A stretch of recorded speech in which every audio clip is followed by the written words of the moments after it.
그래서 책 보면 알겠지만 우리 맨 처음에 해야 되는 거 힘 파트요. 그래서 물리에서 힘이라고 하는 게 엄청 중요하거든. 그래서 그 힘이 뭔지 이거에 대해서 과학적으로 어떻게 얘기할 수 있는지 중학교 1학년 때부터 했었던 내용인데 그거를 조금 깊게 들어가서 선생님하고 교재와 부교재 이런 거 문제를 같이 풀어볼 수 있게끔 할게. 자, 우리가 해야 되는 거 첫 번째 물리의 가장 핵심은 힘이야.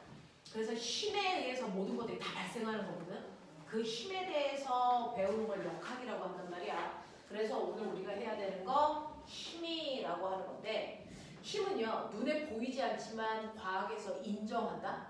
이유가 뭐냐면 힘은 객관적으로 측정 가능하니까 그래. 그래서 힘 때문에 나타나는 현상이 객관적으로 증명이 되거든요. 그래서 힘은 눈에 보이지 않지만 물리에서 힘이라는 건 존재한다. 우리 이렇게 얘기하는데 그럼 우리 중학교 1학년 때 배웠어. 힘이 뭐야? 라고 하는 거. 힘이 뭐야? 힘은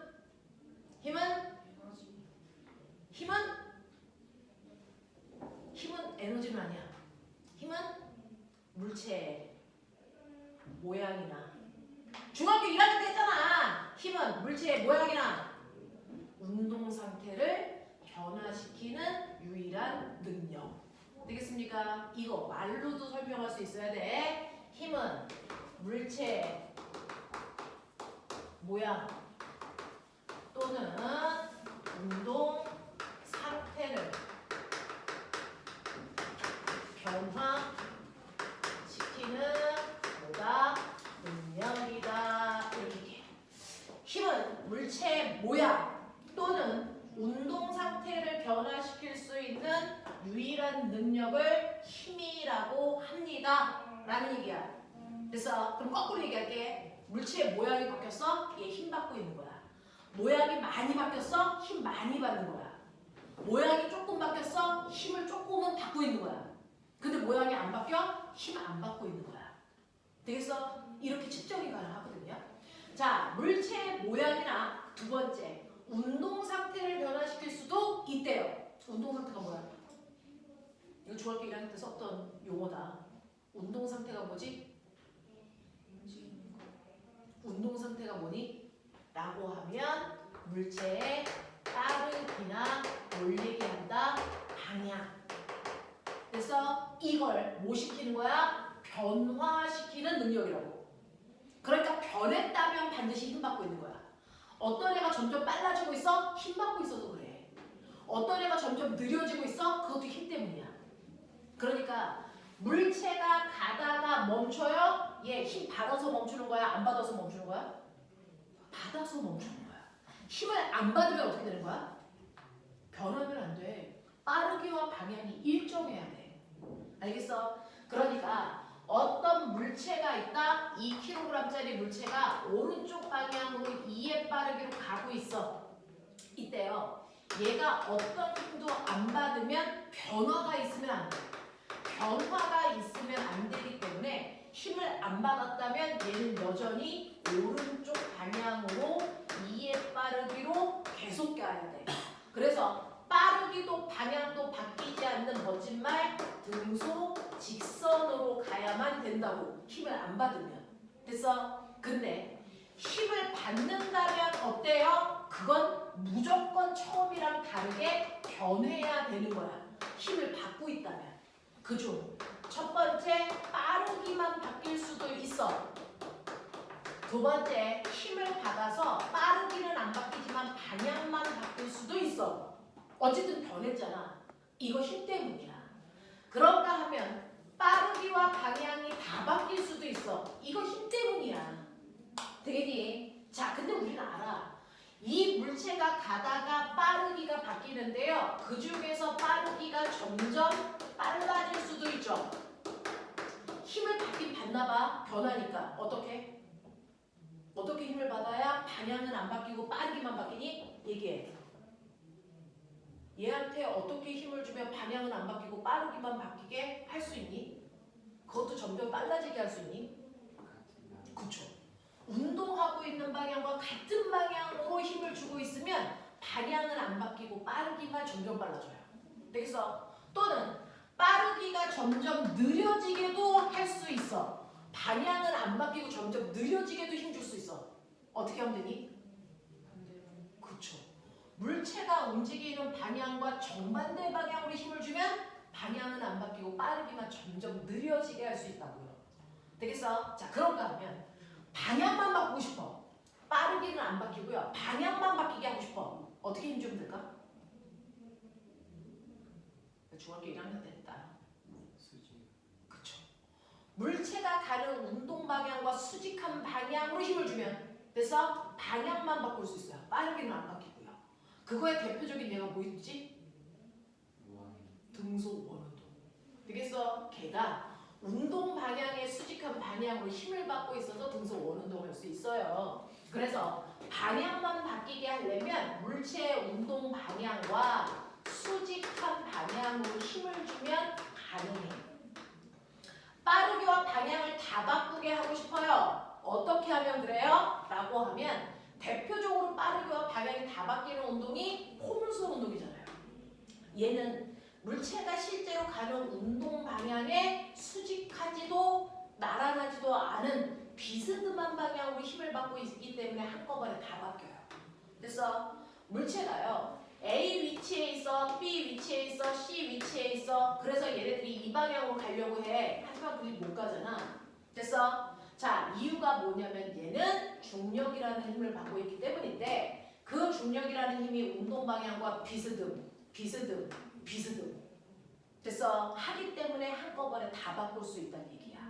그래서 이런 식으로 힘을 어느 방향으로 받느냐에 따라서 변하긴 변하는데 뭘 변화시킬지도 결정할 수 있다는 거지. 이게 바로 힘의 정체야. 그래서 우리 눈에 보이지 않지만 힘이라는 건 받을 때와 받지 않을 때가 분명히 다르다. 이게 바로 힘 때문이다. 알겠습니까? 이 얘기입니다. 그래서 우리는 중학교 1학년 때요. 힘은 물체의 모양이나 운동 상태를 변화시킬 수 있는 능력이다. 그 중에서 힘 때문에 첫 번째 모양만 바뀌는 경우도 있어요. 멋진 말 변형시키는 경우도 있죠. 예를 들어 찰흙을 손으로 눌러요? 그럼 걔는 찌그러지죠. 되겠어? 네. 또는 용수철에 무거운 물체를 잡아당겨요? 그럼 용수철이 늘어나는 변형이 일어나죠. 되겠어? 이것도 힘 때문이에요. 그래서 힘을 받았을 때 모양만 바뀌는 경우도 있고요. 지금 여러분들이 보시는 것처럼 운동 상태만 바뀌는 경우도 있죠. 그런가 하면 모양과 운동 상태가 한꺼번에 다 바뀌는 경우도 있어요. 변형도 일어나지만 운동 상태도 같이 바뀌어. 이럴 수도 있어요. 어떨 때요? 날아오는 공을 차거나 치는 경우가 그래. 그래서 저기에서 엄청나게 딱딱하지만 야구공이 날아오고 있다고 쳐. 근데 그걸 초고속 카메라로 찍어서 야구 배트가 치는 경우를 사진기로 돌려보면 순식간에 야구공이 살짝 찌그러졌다 펴지면서 반대 방향으로 날아가죠. 되겠어? 이런 경우가 대표적으로 모양과 운동 상태가 다 바뀌는 경우예요. 이게 다 힘이 만들어내는 효과야. 되겠어? 이게 힘이란 말이야. 아, 그러면 힘이 물체의 모양이나 운동 상태를 변화시킬 수 있는 유일한 능력이구나. 그러니까 물체가 모양이 바뀌는 거 힘 말고 다른 원인 있어요? 없어요. 힘 때문이에요. 됐어? 운동 상태가 바뀌는 다른 원인 있어요? 없어요. 물체가 가다가 빨라져, 느려져. 이건 다 힘 때문이지 힘 말고 다른 원인은 존재할 수 없어. 되겠어? 이렇게 된다고요. 그래서 힘은 물체의 모양이나 운동 상태를 변화시킬 수 있는 유일한 능력이다. 유일한 능력이다. 되겠어? 그래서 그 힘에 의해서 모양만 바뀌는 경우, 운동 상태만 바뀌는 경우, 한꺼번에 다 바뀌는 경우 이런 거 존재한다고요. 그러면 이런 것들을 변화시킬 수 있는 유일한 능력, 힘이요. 이 힘이라는 건 눈에 보이지 않는다는 게 단점이죠. 그러니까 사람들이 이해하게 하기 위해서 힘을 우리는 나타냅니다. 자, 그냥 나타나는 게 아니고요. 하나의 힘에는 힘에 3요소가 들어있어요. 이 3요소를 정확하게 간단하게 나타내시면 되는데 하나의 힘은 중학교 1학년 때 배웠죠? 힘의 작용점이라는 게 있습니다. 힘의 크기라는 것도 있고 힘의 방향도 있어요. 그래서 이 세 가지를 가장 간단하게 표현할 수 있는 기호가 바로 뭐였냐면 화살표였다고요. 그죠? 우리가 화살표의 똥꼬요. 이 화살표의 똥꼬는 바로 힘의 작용점을 나타내고요. 힘의 작용점은 뭘 얘기하냐면 선생님이요. 이렇게 칠판이 있어서 칠판을 손으로 칠 거예요. 그래서 선생님 손이 칠판을 10N의 힘으로 쳤다 라는 행위를 화살표로 표현할 거예요. 어떻게 하면 돼요? 라고 하면 손이 누굴 쳤다고요? 칠판을. 그러면 힘을 받은 애가 누구니? 칠판이 받았어요. 그래서 그러면 칠판이 뭐가 되는 거야? 작용점이 되는 거야. 그래서 손이 칠판을 치면 손이 칠판 여기 쳤어요. 여기가 작용점이에요. 작용점은 힘을 받은 지점에 찍는 겁니다. 그래서 손이 쳤으니까 힘을 준 방향이 왼쪽 방향이요. 그래서 화살표 방향이 바로 힘을 받은 방향을 얘기해요. 되겠어? 그리고 화살표의 길이가 바로 힘의 크기를 얘기한다. 그럼 만약에요. 그래서 1N이 1cm면 10N은 10cm 되는 화살표 길이로 그려야 됩니다.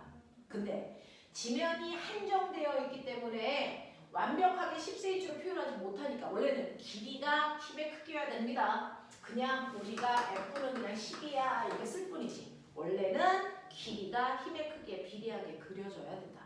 알겠습니까? 요 얘기예요. 그래서 하나의 화살표에 이 지점은 힘을 받은 작용점에다가 찍는 거고요. 그 다음에 얘가 힘을 주고 있는 방향을 표현하는 거고요. 화살표의 길이는 힘의 크기를 나타낸다.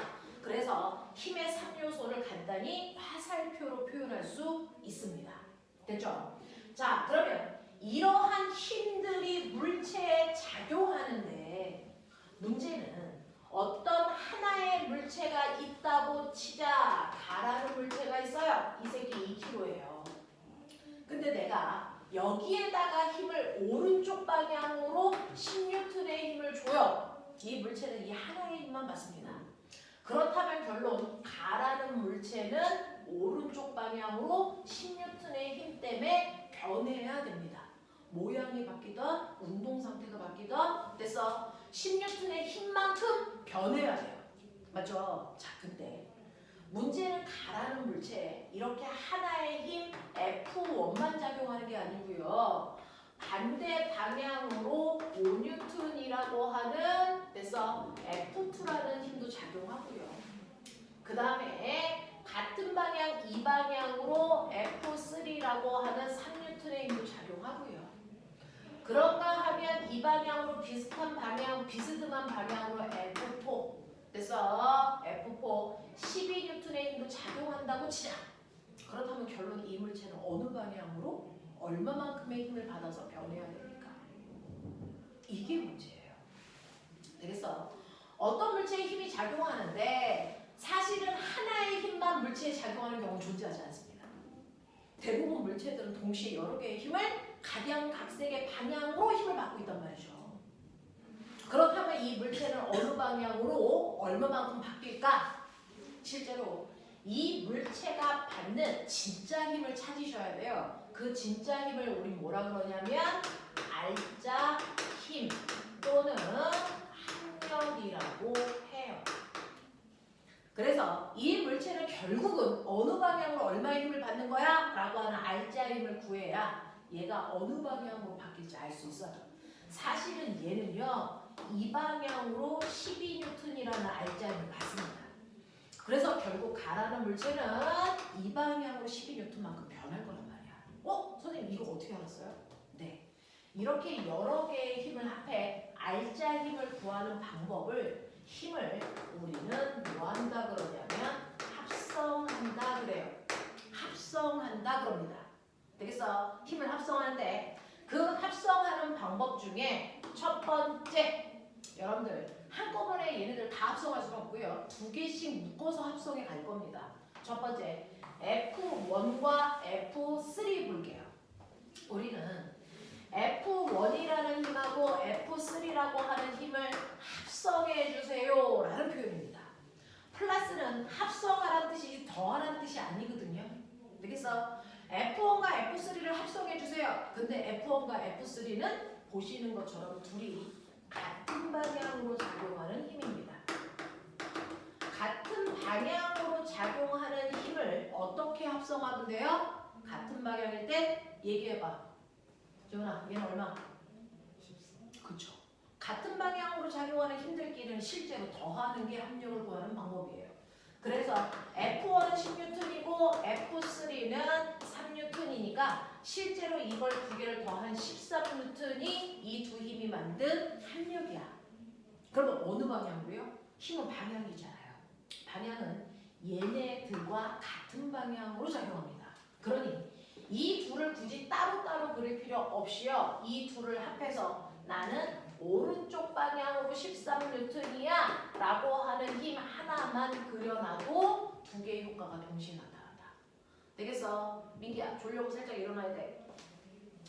자, 그래서 같은 방향일 때 더하는 게 합력 구하는 겁니다 라는 거 기억하세요. 자, 그럼 이번에는 같은 방향이 아닌 반대 방향의 합력을 구해볼게요. 반대 방향으로 작용하는 두 힘이 있어요. F-와 F2. 됐어? 그러면 F-라는 힘하고요. F2라는 힘을 합성해 주세요. 근데 두 개가 반대 방향이에요. 그럼 반대 방향의 두 힘을 합성하는 방법은 뭐 하면 된다고? 어떻게 할 것 같아? 뭐 하면 돼? F-와 F2는요 서로 반대 방향으로 작용하는 두 힘이에요. 이 두 힘의 합력을 어떻게 구하면 될까요? 얘하고 얘 뭐 하면 돼요? 빼면 돼요. 되겠어? 같은 방향의 힘들을 합성하는 방법은 더하는 거고요. 반대 방향의 힘들을 합성하는 방법은 빼는 겁니다. 근데 뺄 때 그냥 빼는 게 아니고요. 언제나 큰 힘에서 작은 힘을 빼시는 게 합성하는 방법입니다. 그러니 큰 힘인 13N에서 작은 힘인 5N을 빼보세요. 되겠냐? 그러면 얼마 나옵니까? 8N 나오죠. 되겠어? 그래서 이 두 힘의 합력은요 8N입니다 라고 구하시면 돼요. 되겠어? 근데 어느 방향으로? 라고 하면 항상 큰 힘 방향으로 작용합니다. 되겠어? 그래서 얘도요 이렇게 따로따로 그릴 필요 없이 F-와 F2를 합성하면 그 결과 오른쪽 방향으로 8N이에요 라고 하는 F2-를 그리면 이 세 힘의 합력의 결과입니다. 되겠어? 자, 근데 여러분들이 보셔야 되는 거, 그럼 선생님 같은 방향일 때 더해요? 반대 방향일 때 빼요? 그러면 저는요 3N이라는 힘하고 4N이라는 힘이 있어요. 이 두 힘. 이 두 힘의 방향을 내 마음대로 움직일 수 있어요. 그러면 이 두 힘으로 만들 수 있는 최대의 힘은 얼마예요? 가장 최소의 힘은 얼마예요? 이거 물어봐요. 최대의 힘 얼마? 어느 방향으로 작용할 때? 그렇죠. 두 힘이 같은 방향으로 작용할 때 7N이 두 힘이 만들 수 있는 최대값이에요. 됐어? 그러면 두 힘이 만들 수 있는 최소값은 얼마? 1N입니다. 두 힘이 어느 방향으로 작용할 때? 180도 반대 방향으로 작용할 때. 그래서 여러분들 보셔야 되는 거 단지 같은 방향일 땐 더해라 반대 방향일 땐 빼라 이게 중요한 게 아니고요. 같은 방향이라는 건 두 힘의 이루는 각도가 0도라는 겁니다. 반대 방향일 땐 두 힘이 이루는 각도가 180도라는 겁니다. 그렇다면 뭘 얘기하는 거예요? 두 힘 사이에 이루는 사이각이 커지면 커질수록 합력은 점점 뭐 해주고 있다? 작아지고 있다는 걸 보여주는 겁니다. 무슨 말인지 알겠어? 자, 그렇다면 이제 본론 세 번째. 같은 방향도 반대 방향도 아닌 나머지 비스듬한 방향으로 두 힘이 작용한다고 치자. 4N, 4N, 4N, 4N이라고 하는 4N짜리 힘이 이렇게 작용하고 있다고 칠게요. 그리고 나서 3N의 힘이 작용하는데 3N이라는 힘이 비스듬한 방향으로 작용한다고 쳐보자. 그죠? 이 3N이라는 힘은 두 힘이 이루는 각도가 30도로 얘는 60도로 3N이 작용해요. 얘는 90도 방향으로 3N이 얘는 120도 방향으로 3N이 작용한다고 치자. 이런 얘기입니다. 그랬을 때요. 이 두 힘이 만드는 합력은 몇 도일 때가 제일 클까요? 30. 네. 두 힘 사이의 각도가 벌어지면 벌어질수록 합력은 작아지잖아요. 그러니까 두 힘의 크기가 똑같다면 그 크기, 힘의 크기를 결정하는 건 두 힘 사이에 이루는 각도다. 각도가 작을수록 합력이 크기 때문에 얘의 합력이 제일 클 거다. 그 다음 얘일 거고 얘일 거고 얘일 거다 라는 겁니다. 그러면 힘의 크기는 비교가 가능한데 실제로 얼마예요? 이거 구할 수 있어요? 있습니다. 비스듬한 방향으로 작용하는 힘의 합력을 구하는 방법은 두 힘을 이용해서요. 더하거나 빼는 게 아니고 평행 사변형을 그리는 겁니다. 그래서 평행 사변형을 그려서 두 힘의 합력을 구한다. 이걸 우리가 평행 사변형 법이라고 불러요. 되겠어? 예를 들어 F1이라고 하는 힘이 이 방향으로 작용해요. F2라고 하는 힘이 이 방향으로 작용한다고 칠게요. 90도. 그러면 이 두 힘을 이용해서 평행사변형을 그린다는 얘기는 얘와 평행하게 이렇게 또 다른 F1을 그리면 되죠. 그리고 또 다른 F2를 그려가지고 평행사변형을 완성하시면 된다는 얘기예요. 그랬을 때 합력은 어느 방향으로 얼마만큼입니까? 라고 하면 원래 두 힘의 작용점에서 그래서 합력을 구할 때는요. 두 힘의 작용점을 붙여놓으셔야 돼요. 그래서 원래 두 힘의 작용점에서요. 반대편 꼭지점으로 대각선을 그렸을 때 이 힘이 바로 두 힘의 합력이다 라는 겁니다. 그래서 이 방향이 두 힘의 합력 방향이고요. 이 화살표의 길이가 두 힘의 합력의 크기입니다. 예를 들어 여기가 3N이래 여기가 4N이래 이거 90도래 그럼 얘는 얼마니? 라고 하면 여기가 90도면 꼬매가 평행사변이니까 여기가 90도야. 그러면 여기가 3이고 여기가 4니까 얘는 얼마여야 된다는 얘기니? 얼마? 5N이죠. 되겠어? 이렇게 우리가 구해낼 수 있어요. 나중에 여러분들은요 30도일 때, 60도일 때, 120도일 때 과거에 가면 배웁니다. 그래서 하지만 일반적인 고등학교 3학년 때까지는 이렇게 비스듬한 방향 안 구합니다. 우린 90도일 때만 다 합니다. 그래서 일반적인 고등학교에서는 그렇게 갑니다. 알겠냐? 그래서 평행사변형 그렸을 때 피타 나오게 해서 힘의 크기를 예측하는 걸 하실 수 있으면 돼요. 되겠죠? 자, 이런 식으로요. 여러 개의 힘을 하나의 힘으로 만드는 과정을 힘을 합성한다고 그래요. 그래서 그 합성하라는 표현을 우리가 이렇게 씁니다. 그랬을 때 두 힘이 이루는 각도는 작을수록 합력이 큰 거고 각도가 벌어질수록 합력은 작아지는 거다. 알겠어? 자, 근데 힘을 합성하는 게 아니고요. 거꾸로요. 우리는 힘을 분해할 수도 있어야 된다. 이게 제일 중요하다. 힘의 분해입니다. 힘을 분해하는 건데요. 민기야, 졸려오면 에어컨을 살짝 틀까? 너 오늘 학교도 안 갔는데 왜 졸렸지? 늦게 자가지고. 앞으로는 생활 리듬 관리해라. 네가 존다고 해서 수업을 안 나가시지 않아서. 자, 우리 반은 진도가 조금 느려서요. 빠른 속도로 선생님들이 쏟아내실 거야. 그러니까 정신 차려서 하시고요.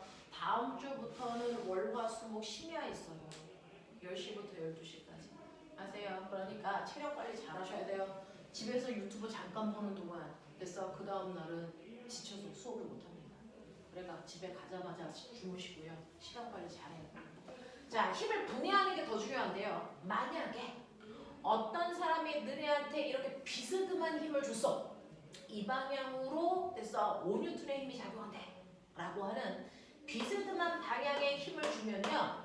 그 힘을 여러분들은 수선에 발을 내려서 X축 방향의 힘과 수선에 발을 내려서 Y축 방향의 두 힘으로 나눠서 생각할 수도 있죠. 어차피 fx와 fy를 이용해서 평행사변형을 그렸을 때 얘가 대각선이면 합력이니까. 되겠어? 그래서 두 힘을 만드는 얘가 합력일 때 원래 두 힘을 만드는 이 힘을 만드는 두 힘으로 분해할 수도 있다. 그랬을 때요. 요게 이루는 각도가 꼬맹아 30도라고 치자. 됐어? 그리고 이 F라는 힘의 크기가 우리가 20N이라고 줄 거예요. 그러면 X축 방향으로 작용한 실제 힘은 얼마? Y축 방향으로 작용하는 실제 힘은 얼마니? 라고 한다면 어차피 평행사변형이고 여기가 90도였기 때문에요. 됐어? 여기도 90도거든요. 그렇다면 이 부분이 뭐니? θ예요. 맞아요. 그러면 빗변의 길이가 20이란 얘기니까요. 여기는 얼마입니까? 라고 하는 거 어떻게 구하면 되니? 어떻게 구하면 되니? 이게 F면 불러. 이노야 이거 어떻게 구해? fx는 너네 피타 직각삼각형에서 이 꼬맹이들아 여기가 90도 여기가 세타 요 크기가 F면 얘는 얼마? F 코사인 사인 코사인이죠. F 코사인 세타이면 되죠. 맞아? 얘는요? 뭐면 되니? F 사인 세타면 되죠. 각도가 마주보고 있는 편은 사인값 각도 옆은 코사인값. 그러니 얘 크기는요. F값이 20이라고 그랬으니까 20 곱하기 코사인 30 코사인 30이 얼마냐? 2분의 루트 3. 그래서 여기다가 2분의 루트 3을 곱하시면요. X축 방향으로 작용하는 힘은 10루트 3이에요. 이렇게 가면 돼. 이해돼? 그러면 Y축 방향으로 작용하는 이 힘의 크기는 얼마입니까? 라고 하면 F 사인 세타라고 하시면 되죠. F는 20이고요. 사인 30 얼마? 사인 30이 얼마? 2분의 1이요. 됐어? 그래서 2분의 1 곱하시면 Y축 방향으로는 10N의 힘이 작용하고 있어요. 이렇게 보시면 되는 거죠. 되겠어? 그러니 여러분들 이해하셔야 됩니다. 이렇게 비스듬한 방향으로 20N의 힘을 준다는 건 사실은 얘는요. 수평 방향으로는 10루트3의 힘을 주고 있는 거고요. 수직 방향으로는 10N의 힘으로 물체를 들고 있는 효과가 동시에 나타나는 겁니다. 알겠습니까? 그래서 여러분들이 이 물체한테요. 비스듬한 방향으로 20N의 힘을 주면 얘는 사실은 살짝 똥꼬가 들어집니다. 왜? 위쪽 방향으로 10N의 힘이 작용하니까. 그리고 앞으로 끌려갑니다. 왜? 수평 방향으로 10루트3의 힘으로 잡아당기고 있으니까. 되겠어? 그 힘의 효과가 나타난다고요. 그치? 그래서 앞으로는 이렇게 비스듬한 방향으로 힘을 줄 때는요. 무조건 언제나 수평 방향의 힘과 수직 방향의 힘으로 분해해야 문제들은 풀린다. 그러면 해보자. 이해했다 그랬어? 자, 우리는요. 경사면에 물체가 올라가 있는 경우를 다룹니다. 되겠어? 자, 경사 각도가 세타입니다. 사실은 30도예요. 자, 거기에 질량이 m인 물체를 올릴 겁니다. 질량이 m이니까 얼마? 2kg라고 칠까요? 됐어? 근데 물체와 바닥 사이에 마찰이 없어. 그럼 내가 얘를 올리고 나서 손을 치우면 어떻게 되니? 얘가 아래쪽으로 확 미끄러져 내려가면서 속도가 점점 빨라지겠죠. 그러면 얘가 이쪽으로 움직였다는 건 얘는 이 방향으로 RGI를 받았다는 겁니다. 납득해요?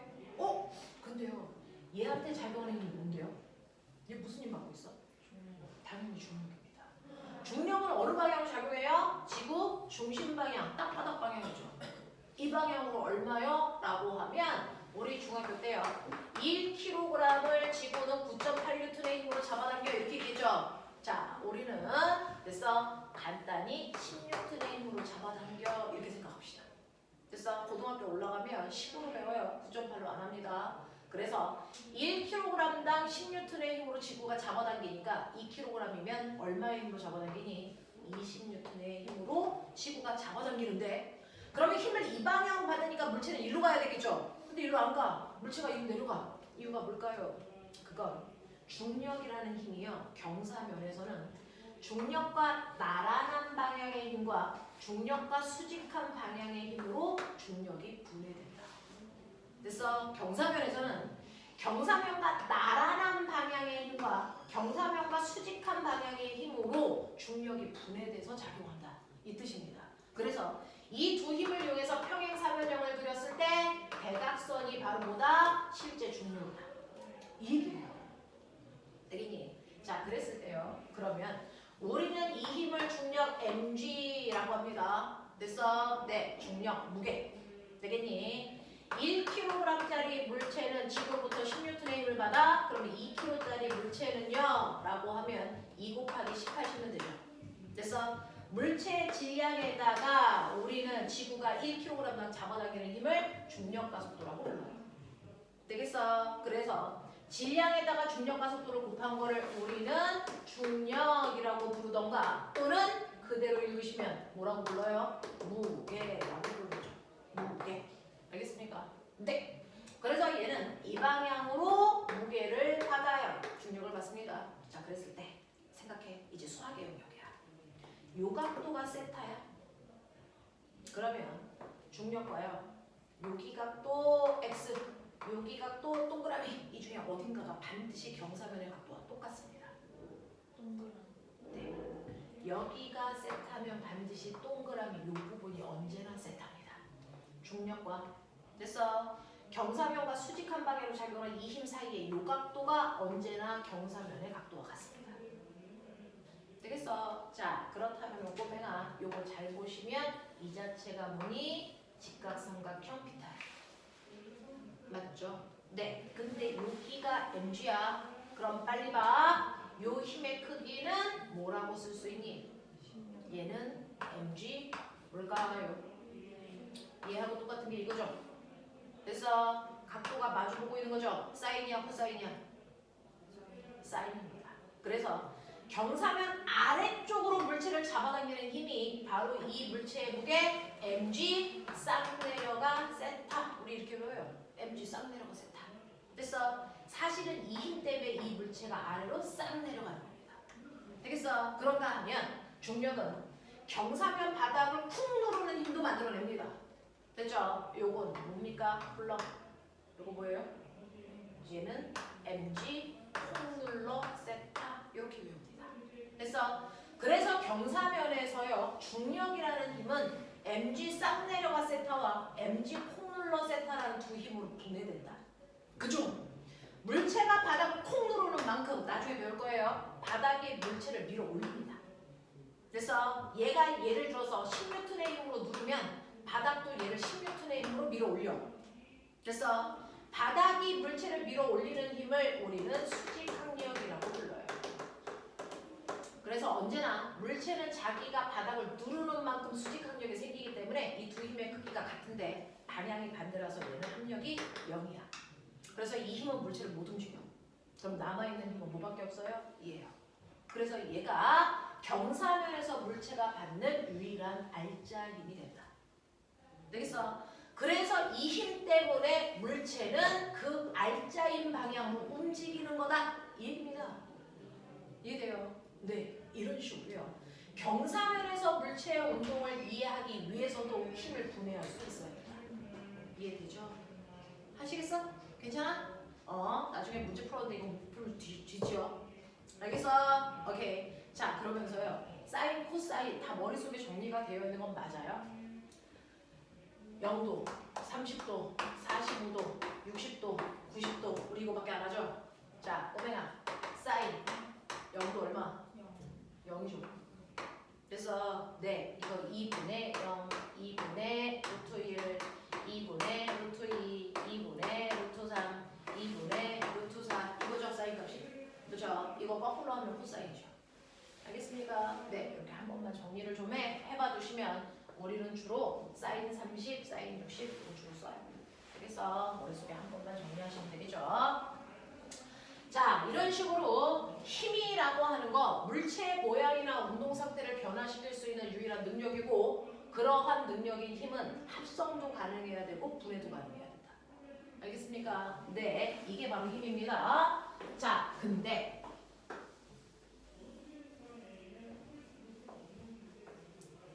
빠르면 빠르다고 얘기해야 돼. 자, 근데요, 여러분들이 알고 있는 모든 물질들은요, 그 물질들은 다양한 값을 가지고 있습니다. 물질들이 가지고 있는 다양한 양을 정의하고 측정하는 과목이 바로 물리예요. 그래서 물리는 물질들이 가지고 있는 다양한 양을 계산하고 측정하는 과목이거든요. 되겠어? 자, 근데 이렇게 물질들이 가지고 있는 다양한 양을 우리는 물리량 이렇게 부르거든요. 근데 물리량은요 두 종류가 있어요.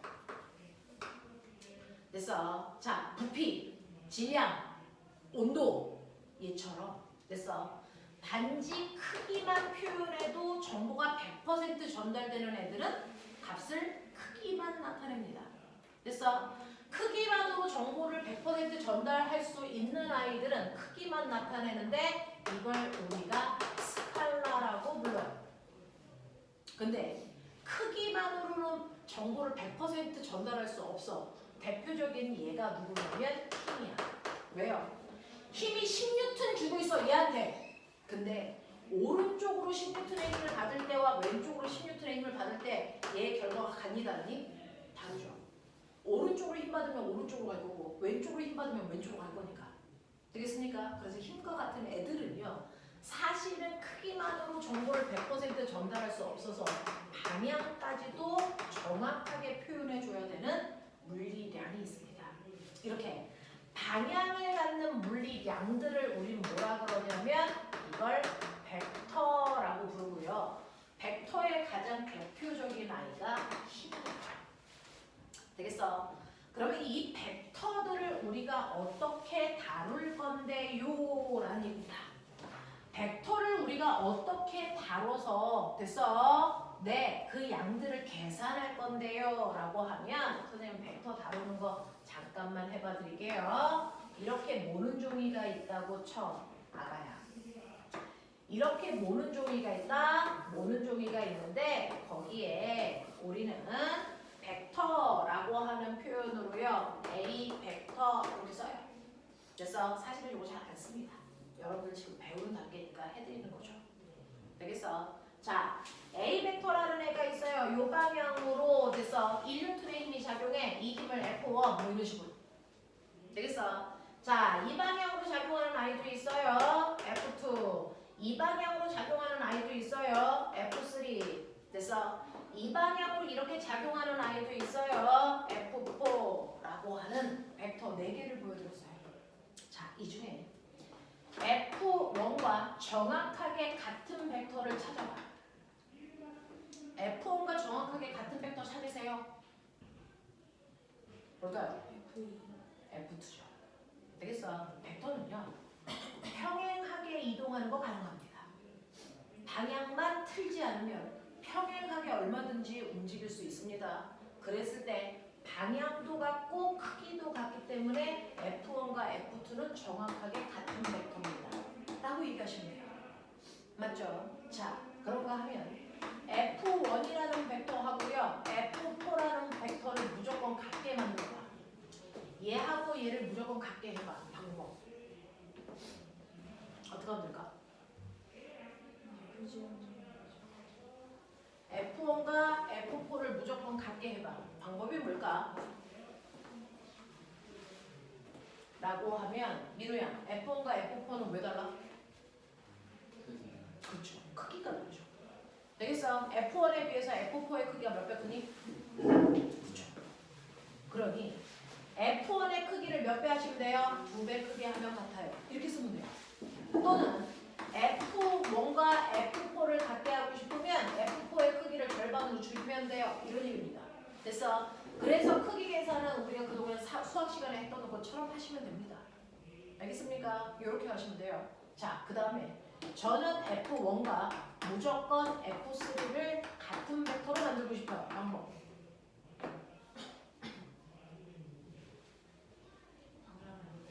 네. 실제로 F1하고 F3는요. 크기는 똑같은데 방향이 정반대라고 다른 벡터잖아요. 그래서 네. 그러면 같게 하고 싶으면 둘 중에 하나의 방향을 정반대로 바꾸면 되죠. 그러면 방향을 정반대로 바꿔주세요를 어떻게 표현할까? 방향을 정반대로 바꾸세요를 우리는 마이너스로 표현한다. 마이너스는 반대 방향으로요 라는 뜻입니다. 그래서 자, 수학 시간에 썼던 플러스는 큰 값, 마이너스는 작은 값 이런 의미 물리에는 없습니다. 그래서 플러스와 마이너스를 크다와 작다로 표현하는 거 수학 시간에만 쓰는 기호예요. 됐니? 자, 물리 시간에는요. 마이너스라고 하는 건 방향을 정반대로 바꿔라 이 뜻입니다.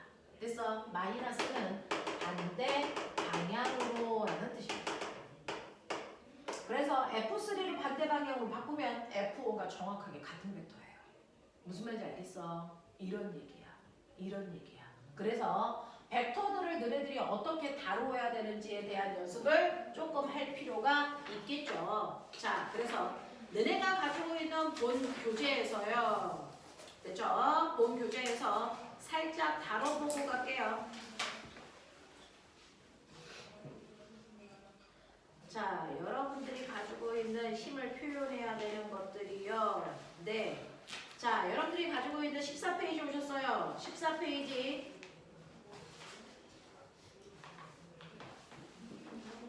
자, 동그라미 쳐. 1번, 2번. 군데군데 있어. 12번. 넘어가. 자, 14번. 그 다음에 21번. 미안, 18번도. 되겠어? 그리고 19번도. 되겠습니까? 시작.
풀고 나서 맨 뒤에 답안지 있으니까 채점까지 끝내야 돼.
010 4759 4759 1144. 카톡방 만들어 줄 테니까 링크 타고 좋아.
맨 뒤에 답지.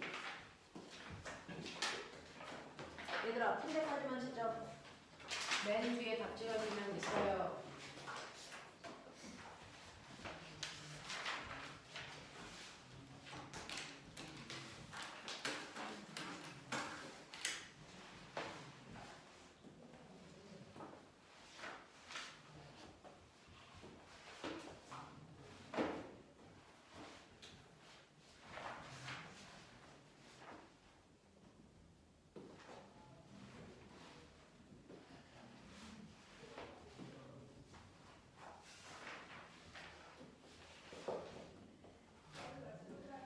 지워. 푼대까지만 찾자. 맨 뒤에 답지로.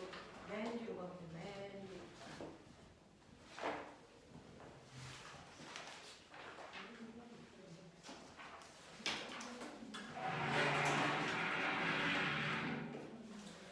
자, 보시면 1, 2 몇 번 하라 그러지? 1번, 2번. 12번, 14번, 18번, 19번, 21번. 1, 2, 12? 네. 자, 1번, 2번, 12번 먼저 볼게요. 다음 중 과학에서 말하는 힘의 의미로 맞는 것을 찾아라. 자동차가 충돌할 때 큰 힘을 받아. 미줄쳐. 찌그러졌다. 뭐가 바뀐 거니? 뭐가 바뀐 거니? 뭐가 바뀐 거야? 자, 힘의 정의. 힘은 뭘 변화시킬 수 있다? 모양이나 운동 상태. 그 중에서 뭐가 바뀐 거니? 모양이요. 모양이요. 찌그러졌다는 거 모양 바뀐 겁니다. 운동 상태는 빠방을 얘기한다. 빠르기나 방향. 알겠어? 그래서 5번은 힘에 의해서 모양이 바뀐 효과가 나타났기 때문에 힘을 받은 게 맞다라고 표현합니다. 자, 그 다음에 두 번째요. 날아오는 공을 치거나 차는 경우엔 모양과 운동 상태가 동시에 바뀐다 그랬죠. 그래서 모양과 운동 상태가 동시에 바뀌는 경우는 차거나 치는 경우니까 4번으로 가시는 게 맞습니다. 됐어. 자, 1번은요. 축구공을 깔고 앉았다. 뭐가 바뀐 거니? 모양. 스펀지를 손으로 눌렀어. 뭐가 바뀐 거니? 모양. 실험대에서 수레를 밀 때 운동 상태예요. 고무 차력을 작품으로 만들 때 모양 바뀌는 겁니다. 되겠습니까? 자, 힘에 의한 효과는 맞습니다. 단지 모양과 운동 상태가 동시에 바뀌는 경우가 4번밖에 없다라는 얘기입니다. 자, 그 다음에 12번 갈게요. 그림은 가는 북쪽을 향해서 10N의 힘이 작용하고 있는 걸 나타낸 그림이 갑니다. 자, 나와 같은 화살표로 나타낸 힘의 방향과 크기는요 라고 했으니 얘는 동쪽 방향으로 15N의 힘을 나타내고 있습니다. 그래서 방향과 크기 정확하게 판단하시면 되고요. 기본이 튼튼해야 되니까 꼬맹아 첫 번째로 어려운 문제부터 풀려고 하지 말고요. 차분차분 하시면 됩니다. 자, 그 다음에 이 뒷페이지 뭐하고 뭐하라고 그랬지? 14, 18, 19, 21. 네. 14, 18, 19, 21 요거 할게요. 네 문제. 자, 14번이요. 자, 그림과 같이 용수철을 20N의 힘으로 당깁니다. 중학교 1학년 때 했어요. 이때 손에 작용하는 탄성력은요. 용수철은 무조건 변형된 것과 어느 방향으로 힘이 작용하니? 반대 방향이니까 용수철을 잡아당겼으니까 제자리로 돌아가려고 왼쪽 방향으로 힘이 작용할 겁니다. 되겠어? 20N의 힘을 줬기 때문에 화살표 2cm로 표현해야 20N이 된다. 되겠어? 그래서 4번이라는 얘기고요. 18번 갑시다. 자, 이 18번 문제에서부터 번져나가기 시작한 게 18, 19, 21입니다. 자, 18번 보시면 그림과 같이 두 힘 F1과 F2가 있습니다. 자, O 점에서 두 힘을 동시에 줬습니다. 그럼 합력은 얼마입니까? 라고 했는데 별표. 꼬맹아, 합력을 구하는 방법은 두 힘을 이용해서 뭐 구하면 된다 그랬어? 평행사변형. 되겠어? 그러니 거기 모는 종이가 있으니까 F1과 F2를 이용해서 뭐 구하면 되니? 평행사변형을 그렸을 때 대각선의 길이와 방향 보시면 되겠죠? 그래서 몇 칸 나옵니까? 몇 칸? 7칸. 되겠습니까? 그래서 21N이야? 이렇게 가시면 돼요. 근데 그거요. 꼬맹아 이렇게 하죠. 앞으로는 평행사변형 안 그립니다. 어떻게 하냐면 힘을 분해합니다. 자, 꼬맹아 이거 봐. 이거 F1이지. 이거 빨리 X축으로 수선의 발, Y축으로 수선의 발을 내려서 화살표. 되겠어? 그려 빨리. 됐어. 이게 F1이라는 힘을 분해한 거죠. F2도 똑같이 하세요. F2도 똑같이 하십시오. X축으로 수선의 발을 내린다 생각하시면 되고요. Y축으로 수선의 발을 내렸다라고 생각하시면 되겠죠. 맞아요. 네, 분해하십시오. 자, 그랬을 때 F1이요. X축으로 몇 칸? 2칸. Y축으로 몇 칸? Y축으로 2칸. 되겠어요? 네, F2는요. X축으로 몇 칸? 5칸? 5칸 아닐 텐데. 5칸 맞네. 5칸. Y축으로는? 네, 아래쪽으로 2칸이죠. 맞습니까? 자, 그랬을 때요. 이렇게 두 힘 F1과 F2가 있을 때요. 얘네들을 평행사변형을 그리려고 하지 말고요. 얘네들을 X축과 Y축으로 분해하세요. 그랬을 때 F1은 플러스 방향으로 2칸, 얘도 플러스 방향으로 2칸. 그러면 X축으로 X축끼리 더하세요. 그래서 네, F2는 X축 방향으로 5칸이에요. 그러면 얘는 플러스 방향으로 7칸 나옵니다. 됐죠? 자, 그 다음에 Y축 볼게요. F1은 위쪽 방향으로 2칸, F2는요 아래쪽 방향으로 2칸입니다. Y는 Y끼리 합성하세요. 얼마 나옵니까? 여기 0이죠. 되겠어? 그래서 얘는 X쪽 방향으로만 7칸의 크기에 해당되는 힘이 작용한다. 이렇게 말합니다. 굳이 평행사변형 그리지 않습니다. 알겠어? X축과 Y축으로 분해한다. 되겠지? 자, 그 다음에 21번, 19번 갈게요. 자, 19번 별표하시고요. 자, 두 친구가요 서로 반대편의 언덕에서요 실을 이용해서 물체를 들어 올릴 건데 이 물체의 무게가 100N이라고 치자. 그러면 여기에 있는 A라고 하는 사람도 힘을 줄 거고요. 여기에 있는 B라는 친구도 힘을 줘서 됐어. 동시에 얘를 잡아당겨서 올릴 거잖아요. 그래서 시간이 지나면 얘가 점점 올라와서 이렇게 되지 않겠니? 맞죠? 그러면 이 물체를 들어 올리기 위해서 두 사람이 만들어야 되는 최소한의 합력 얼마? 100N. 그렇죠.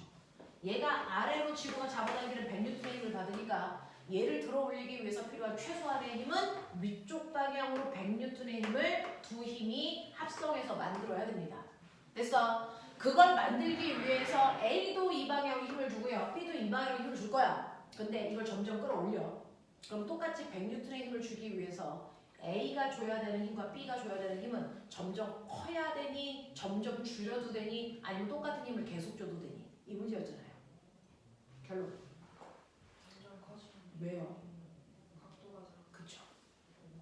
두 힘 사이에 이루는 각도가 커지면 커질수록 합력은 뭐해진다? 줄어든다. 그러니까 지금은 100N이지만 똑같은 힘을 계속 주면 나중에 각도가 커지고 나면 100이 아니고 90밖에 안 돼요. 그럼 밑으로 떨어져야 되잖아요. 그러지 않기 위해서 똑같이 100이라는 힘을 만들려면 각도가 벌어져도 같은 크기의 합력을 주려면 얘가 이 방향으로 70조 써요. 얘는 이 방향으로 80조 써요. 그럼 끌어올리려면 얘는 이 방향으로 그 다음에 90조야 되고 얘는 이 방향으로 110조야. 100을 만들 수 있다는 얘기죠.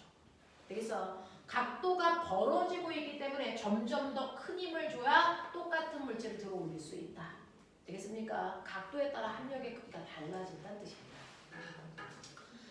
자, 그 다음에 21번 갈게요. 아래 그림은 세 힘 FA, FB, FC라고 하는 세 힘이 평형을 이루고 있다. 빗줄쳐. 평형. 보면 어떤 물체가 있어요? 가라는 물체가 있는데 오른쪽으로 10N의 힘을 받고 있어요. A. 왼쪽으로 10N의 힘을 받고 있어요. B. 두 힘을 동시에 받고 있으면 가라는 물체가 받는 합력은 얼마입니까? 0. 그래서 네 라고 하는 힘의 합력이요. 힘의 합력이 0인 상태를 우리가 힘의 평형 상태라고 불러요. 힘의 합력이 0인 상태를 힘의 평형 상태라고 부른다. 맞아. 그리고 합력을 0을 만드는 두 힘의 관계를 우리는 힘의 평형 관계의 두 힘이라고 부른다.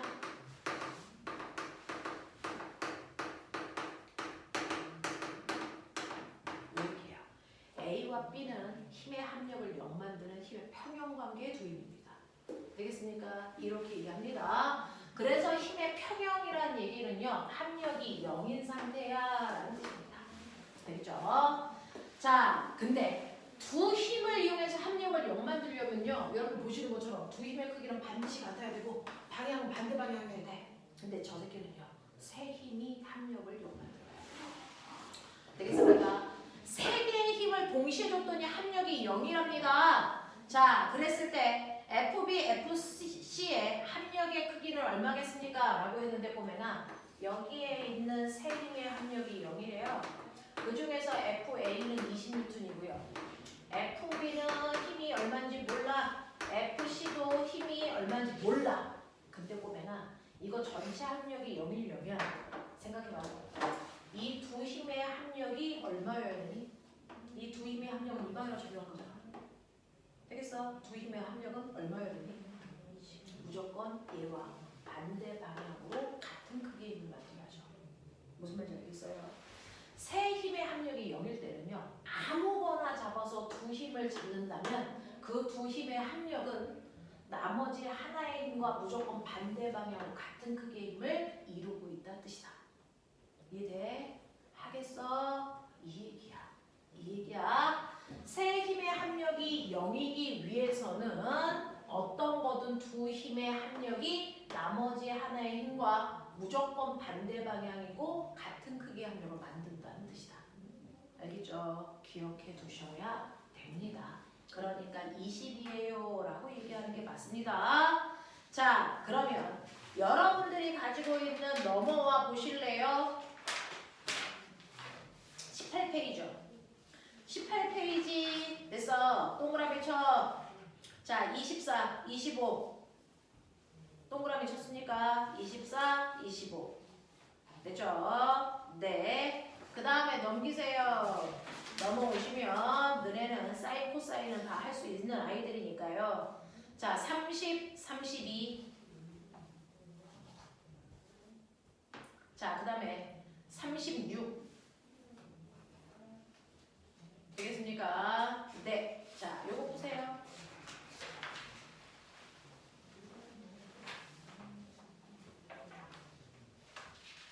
오늘은 힘을 합성하는 걸 설명해 드렸고요. 다음 시간에 힘의 종류 설명할게요.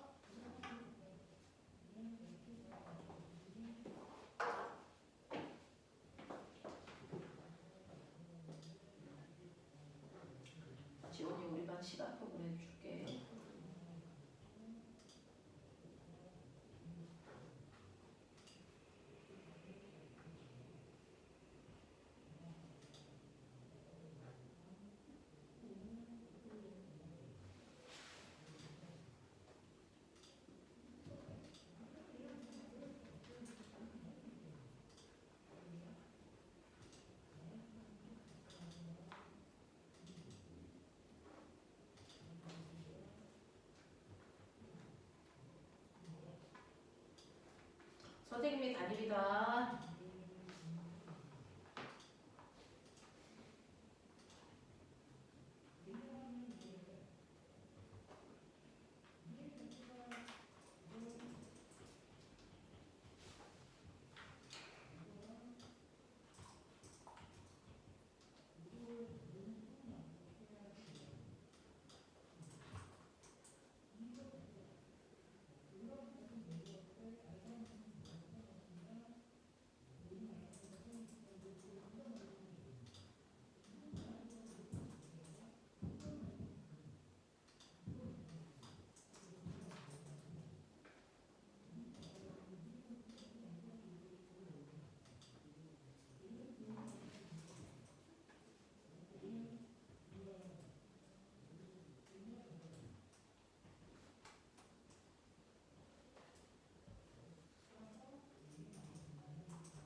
됐어? 채점했어? 자, 혼자서 다 안 되는 부분들 있어. 그거 설명하려고 선생님이 같이 풀어보는 거야. 자, 저한테 얘기해 주셔야 돼요. 자, 20페이지, 21페이지에서 30번, 32번, 36번 맞아? 그거 3개야? 맞아? 18페이지에 24번 18페이지도 있었어? 자, 18페이지에 24, 25, 29 맞아? 요거 3개야? 29는 29는 아니었어? 그럼 2개였어? 24, 25? 맞아? 네. 자, 24번 볼게요. 아래 그림과 같이 무게가 100N인 물통에 자, 물통에 줄 2개를 매달아서 60과 50의 힘을 줘서 당겼습니다. 그래서 물통이 들어 올려지지 않았습니다. 힘의 크기를 바꾸지 않고 물통을 들 수 있는 방법은 뭐니? 라고 하는데 한 사람은 이 방향으로 60N이고요. 한 사람은 이 방향으로 50N의 힘을 줘서 여기 있는 물통을 들고 싶은 거예요. 100N짜리. 근데 안 들렸대요. 힘의 크기 안 바꾸고요. 그래서 얘를 들 수 있는 방법은 합력을 더 크게 하는 방법이죠. 되겠어? 합력을 크게 해야 되는데 이 힘의 크기를 변화시키면 안 된대. 방법은 뭐야? 방법은 뭐야? 네, 두 힘 사이의 각도를 뭐 하는 거니? 좁히는 거죠. 되겠습니까? 이렇게 하면 합력을 크게 할 수 있다는 얘기입니다. 그래서 두 힘 사이에 이루는 각도를 줄이면 두 물체를 들 수 있다라는 얘기고 그것과 같은 문제가 25번에 똑같이 나와 있죠. 두 사람이 철봉에 매달리기를 했습니다. 더 오랫동안 버틸 수 있으려면 더 적은 힘을 주고 있는 사람이어야 되겠죠. 되겠니? 그래서 어떤 사람은 손을 이렇게 벌려서 자기 몸무게 100을 지탱한다고 치자. 근데 어떤 사람은 이렇게 해서 자기 몸무게 100을 준다고 치자. 그랬을 때 실제로 손에 줘야 되는 힘의 크기는 얘가 훨씬 더 작은 힘만 줘도 버틸 수 있죠. 그러니까 더 오랫동안 버틸 수 있는 거죠. 되겠어? 두 손이 이루는 사이의 각도가 작기 때문에 적은 힘을 주기 때문에 더 오랫동안 버틸 수 있다. 되겠습니까? 이렇게 표현하시면 되겠습니다. 넘어가죠. 넘어오시면 이제부터 여러분들 본격적으로 일반 고등학교에서도 나오는 문제 유형입니다. 자, 30번 보시면요. 30번 무게가 100N인 물체를 천정에 매단 다음에 그림에서 줄의 장력, 줄에 걸려있는 힘을 우리가 장력이라고 합니다. 자, 장력 T1, T2를 이렇게 줬다고 하자. 그 장력의 크기가 얼마야? 라는 건데 꼬맹아, 너네 이 문제보다 너네 36번 먼저 할까? 요거 하고 나면 여러분들 30번이 되니까 36번 보시면요. 36번 이렇게 되어 있는 수직선 상에 세 개의 힘이 동시에 작용하고 있어요. 하나의 힘은 이렇게 주고 있고 하나의 힘은 이렇게 주고 있고 하나의 힘을 이렇게 주고 있어. 편의상 저는 A, B, C의 힘이다 이렇게 줄게요. 자, 이거 합력 얼마니 했는데 지금 제가 지나가면서 보니까 평행사변형을 열나만 그리고 계세요. 그럼 못 풉니다. 이거 그렇게 풀란 얘기가 아닙니다. 어떻게요? 아까 보여줬죠. 어떻게 하면 돼요? 수직선을 내려서 X축 방향과 Y축 방향의 힘으로 나누는 게 맞습니다. 되겠어요? 자, 이 힘도 X축 방향의 힘과 Y축 방향의 힘으로 분해하시는 게 맞고요. 이 힘도 X축 방향의 힘과 Y축 방향의 힘으로 분해해서 X축은 X축끼리 Y축은 Y축끼리 합성하는 게 맞아요. 됐어? 그래서 A, B, C라고 하는 힘을 X축 방향의 힘과 Y축 방향의 힘으로 나누라. 근데 우리 그걸 중학교 1학년 때부터 미친 듯이 하고 있었다. 그게 바로 뭡니까? 그게 바로 뭡니까? 각각의 직선의 뭡니까? 좌표죠. 이게 바로 X축과 Y축의 힘으로 분해한 값입니다. 되겠어? 그러니 여러분들이 알고 있는 A라고 하는 애는 X축 방향으로 -5고요. Y축 방향으로 2라고 써져 있어요. 그래서 우리가 수직선에서 좌표를 읽을 때 그 좌표가 X축과 Y축을 분해한 값이야. 되겠니? 자, B라고 하는 거 X축으로 5, Y축으로 4, C는 2,44 이 얘기예요.